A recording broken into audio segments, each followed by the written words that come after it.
Уяви, що твій персонаж просто ходить кожного дня на роботу, а ще познайомлю тебе з одною японською іграшкою, яка постійно буде дивитись на тебе одним оком, але за одною маленькою мовою. Не буду приховувати, цього разу вийде якийсь ностальгійний. Ні, ну якщо чесно, це невеликий піздець за пікою. Ніколи не буду працювати з якимось навчальним закладом без договору. Це канал на 1 мільйон переглядів. І сьогодні ми, звичайно, повертаємося в формат не уроку по 3D-моделюванню, 3ds Max, Maya, ZBrush. А ми йдемо в площину мого звіту у місяці і якоїсь такої певної саморефлексії.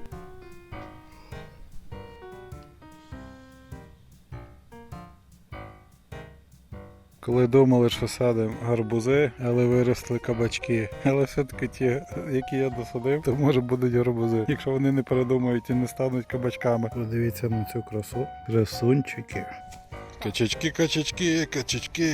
В тебе сотні відео з качками. Але ти ще не казав. Я знаю, що ти це скажеш.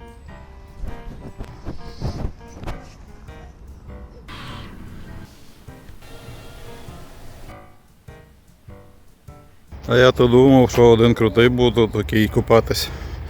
А там якийсь чувак позаду.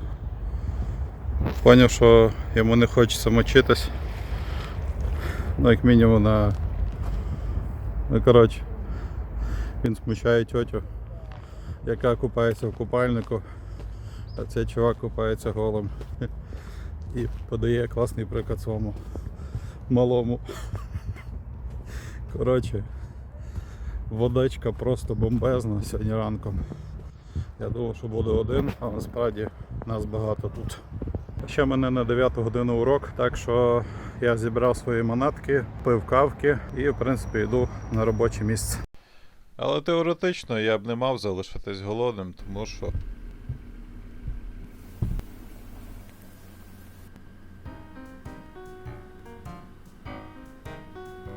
Так би легко приходили до мене проекти, як кабачки цього року народжувалися. так, по моєму стилю ведення фінансів явно книжку по веденню фінансів не напишуть. І я вже раніше розповідав, що у мене в році є 2 місяці, коли пересихає пустеля. Це місяць серпень і це місяць січень. Так сталося, що в мене останніх років 5 було оплата по факту. Якщо ти прийшов, провів урок, значить тебе ЗПшка капнула за ці уроки. Не як в державних закладах, коли тобі за 3 місяці дають відпускні, але були й свої плюси. Та останнім часом це дещо змінилося. Так, а тепер знову про наболіло. 2024 року я витратив всю свою подушечку фінансову під край, і зараз останнім часом я лише те і роблю, що гашу пожежі. Чи це нормально? Напевно, ні. Якщо в тебе була така ситуація, можеш написати в коментар або, не знаю, написати мені в приватні повідомлення в Телеграмі, як ти з цього вирулював, або в тебе, якщо є якийсь досвід стосовно цього. Навіть якщо він дуже банальний, бо деколи навіть банальні поради виявляються не такими вже й банальними, тому що ти їх знаєш, а хтось не знає.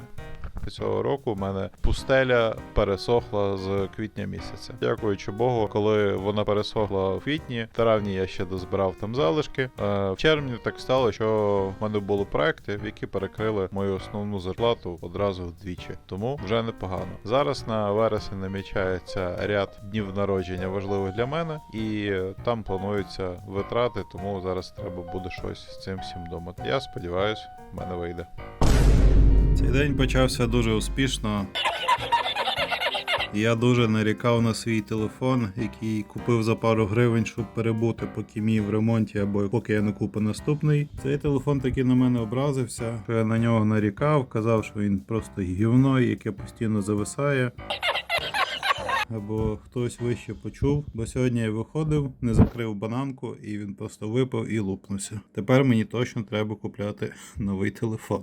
Згадуючи всі ці розбиті телефони, фінансові кризи в особистому житті, здавалось би, можна зневіритись та піти бухати, але я ж то кинув бухати. Єдине, що я можу робити, це покурити кальян, який не надто і той дешевший з алкоголю. Але не будемо про це. Будемо про те, що з цього всього є вихід. Навіть те, що я пару місяців сидів без роботи, це не означає, що я сидів без роботи. Я вперше за 6 років отримав такі собі майже літні канікули, тому що 1 місяць я працював, 2 місяці я не відпочивав повністю, тому що там щось комусь зробити, там до мене набрати, і все рівно 2-3 тижні ти виділяв. Тому я маю надію, що наступного разу, можливо, десь під Новий рік, так станеться, що моєю новою фінансовою подушечкою собі влаштувати таку собі відпустку зумера. Це коли ти за свої гроші відпочиваєш. А так, життя після 30 йде занадто швидко, і сумувати за що ти не побув ті півроку, на який твій час летить ще швидше, ніж завжди, напевно, до кінця не варто.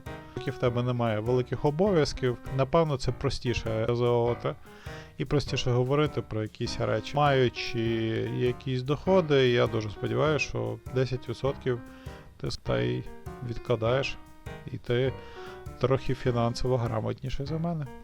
Але, до речі, я вірю в те, що YouTube – це не лише місце, де ти можеш дивитись на різні срачі, на зади і на якусь іншу фігню. Я хочу тобі запропонувати невеликий челендж. Наприклад, за останні декілька років, хто мене знає, що я трохи не брав явно не м'язової маси, а просто маси.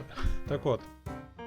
Це відео, яке ти зараз бачиш, я міг викласти ще 3 дні тому. Але я подумав, що це відео хоч і не несе навчального характеру, але це відео має хоча б підняти тобі настрій, ти маєш отримати якусь цінність від цього. Тому обов'язково пиши коментар, став вподобайку, якщо в мене вийшло. Серіали, про які тобі розповім, трошки згодом, буквально за 2 хвилини. Але якщо в Кінга все зрозуміло, то, наприклад, в оцій книжці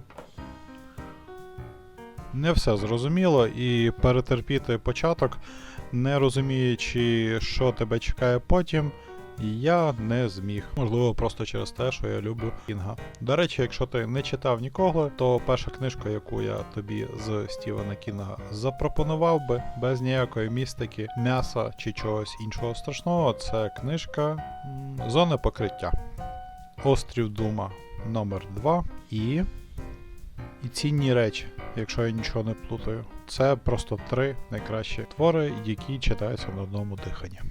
Ну, а якщо ти додивився до цього місця, то ти точно заслужив на якісь бонуси, які не заслужили ті люди, які не додивились до цього місця. По-перше, минулого року я дивився так само серіал «Бункер». В оригіналі він називається «Сіло». Обов'язково подивися його, обов'язково заціни, якщо ти любиш таку тему фантастики. Ну і я думаю, ти точно про нього чув. Далі буде 4 штуки, які ти просто можеш зробити прямо завтра. Чим довше їздиш по одній тій самій дорозі, тим тобі буде важче виїхати на якусь іншу стежину. Наприклад, ти, як і я, там мариш подорожами, ну зараз вже менше, після того, як пів Європи нас емігрантів стало з України, то не дуже вже здивуєш когось подорожами, і воно якось приутихло, або я просто постарів. Не знаю. Якщо в тебе так само, то теж пиши, бо мені цікаво дізнаватись думки людей на тій самій темі, які турбують мене. Якщо ти вже відкинув цю ідею, що ти хочеш відпочити, ти можеш собі влаштувати такий собі мікро-адвенчер, тобто мікро-пригоду. Ти можеш навіть поїхати в якесь незнайоме місце у Франківську, якому тут дуже рідко буваєш, і там піти в кафе або, не знаю, просто піти купити вудочку і піти на рибалку і заставити себе посидіти там півдня. І я впевнений, що цей досвід, який ти не маєш щодня, він точно дасть тобі заряд енергії. По крайній мірі я перевірив, це дійсно працює. Тому це номер 1. Якщо ти не можеш заставити себе щось робити, то просто уяви себе персонажем гри. Наприклад, GTA 6, яка має дуже скоро вийти, чи вже вийшла. І уяви, що твій персонаж просто ходить кожного дня на роботу, або він встає, сідає за комп'ютером, потім йде на каву і все. Це вся його діяльність. Він схожий на гравця, тобі б було цікаво дивитися, грати, спостерігати за ним. Чи це якийсь штучний інтелект або NPC. От, роби висновки. А третє я забув. То чому ця іграшка буде дивитись на тебе одним оком? А точніше, на початку у неї взагалі не буде зіниць, і ці зіниці ти будеш змушений проставити сам. Першу зіницю ти проставиш під час того, коли ти купиш, і коли ти будеш змушений загадати бажання, яке ти зобов'язуєшся, яке має здійснитися за 1 рік. Ну, звичайно, не просто так, ти маєш щось для цього бажання робити. І коли мине рік, якщо це бажання в тебе виконано, то ти ставиш друге око і залишаєш цю іграшку в себе. Але якщо ти не виконуєш за рік це бажання, ти просто береш і спалюєш цю іграшку. Назва цієї японської іграшки Дарума. Це японський талісман. Хочеш, почитай про нього уважніше. Я вважаю, що це класна мотиваційна штука, і кожного разу, коли ти будеш дивитись на неї, вона буде тобі нагадувати за одне бажання, за одну мету, яку ти хочеш досягнути. Наступне, якщо тобі дуже тривожно, або ти хочеш якось розімнути свою голову і відчути реально спокій хоча б на 2 години, ти можеш попробувати читати раз в день хоча б 15 хвилин. І ти побачиш, наскільки тобі простіше формулювати думки, наскільки простіше уявляти якісь образи, і це ще профілактика всяких там неприємних речей, якщо ти старший, а ще вони відповідають за розуміння інших людей, книжки. Тому почитай хоч якусь книжку і подивися, чи тобі щось сподобається. Бо ти можеш собі щось одне в голові фантазувати, але коли почнеш знову читати, ти знову пригадаєш, як це цікаво.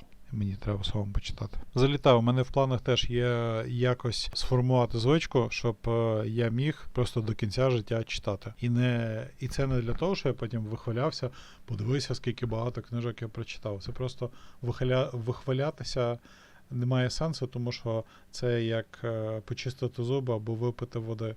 Ти просто розумієш, що це приносить тобі користь, і було би круто цю користь регулярно постачати для свого мозку. Тому Давай секунду про міфи, які ти віриш, бо звички керують нашим життям, і якщо ти будеш знати, як формувати нові звички, то це дозволить тобі вийти на якийсь кращий рівень. Не вір, що звичка буде формуватися 21 день, краще став число 66. Це число набагато більш реалістичніше для більшості звичок. Наприклад, ти захотів ходити в спортзал, і тобі треба як мінімум 66 днів відходити, щоб ти з більшою ймовірністю продовжив це робити в наступний рік, 2-3. Якщо ти проходиш 21, то це можливість дуже швидко зірватися. Або ти хочеш харчуватись трохи краще, така сама історія. 66 днів – це більш ймовірний. Цей міф пішов від того, як лікувалася одна людина в госпіталі, але це неправда. Це не можна прив'язувати. За 21 день можливо хіба, не знаю, почати пити воду, тому що це дуже нескладне заняття, і це до таких дуже легких цілей. Ці 21 день якось ще можна прикрутити. Але щось важке, по-справжньому значуще, тобі треба буде більше часу. зовсім трошки залишилось до кінця цього відео, і тут я попрошу тебе не забути написати коментар, а так само, так як ти бачиш рекламу на цьому YouTube каналі, але з цієї реклами я нічого абсолютно не заробляю, тому що YouTube збирає всі гроші собі, тому що в мене не підключена партнерська програма. Тому, якщо хочеш підтримати канал, або просто закинути мені на каву від 100 гривень, можеш відсканувати цей QR-код, і це буде додатковою мотивацією робити ті відео, які ти напишеш. І напишеш мені тему, то я зніму це відео наступним.